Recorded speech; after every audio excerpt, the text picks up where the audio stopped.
Hello, it's February 2nd, 2026, and it's time for my devotionals. Won't you join me?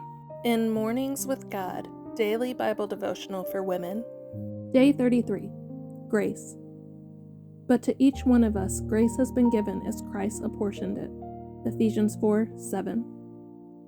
Grace is a gift of kindness. It is free and unmerited. Grace is divine power working on your behalf to help you fulfill things you cannot fulfill on your own. What a joy it is to know that God distributes grace freely to you, according to your needs. You are given a measure of grace to do all the things you have been called to do, and to be who you were created to be. Grace is God's power working through you and for you.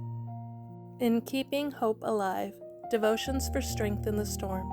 Answer the question. Be strong and courageous. Don't be afraid or discouraged because of the king of Assyria or his mighty army, for there is a power far greater on our side. We have the Lord our God to help us and to fight our battles for us. Hezekiah's words greatly encouraged the people. 2 Chronicles 32, 7-8, NLT. Pause. King Hezekiah prepared to defend Jerusalem from Assyria's attack. Then he called his people together and told them to not be afraid because God was on their side. The Assyrian king and his officials mocked God and scoffed at Jerusalem's dependence on him. "What makes you think your God can rescue you from me?" the king asked. 2 Chronicles 32:14, NLT. He didn't pose the question for conversation's sake. He used it as a ploy to plant seeds of doubt about God's ability to save his people. In the midst of a storm, the enemy of our soul whispers, "What makes you think your God can rescue you?" He uses this tactic to instill doubt and fear. But let's resist his strategy.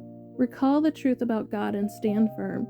He is a power far greater than any problem we face, and he loves us enough to fight on our behalf.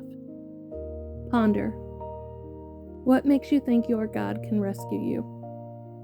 Pray. God, I don't think you can rescue me. I know you can. Trust God. Believe with every fiber of your being that he will faithfully fulfill his promises. Do not just say, "I hope the Lord will come to my aid." Do not merely stop at declaring, "I know he can work everything out." Exhibit the highest level of faith by proclaiming, "I am absolutely certain my Heavenly Father will help me. It's as good as done."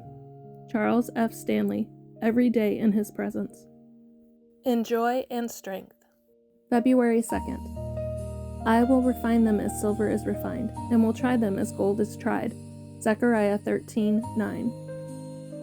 As the purifying process is carried on, the refiner watches the operation with the greatest earnestness until the metal has the appearance of a highly polished mirror, reflecting every object around it.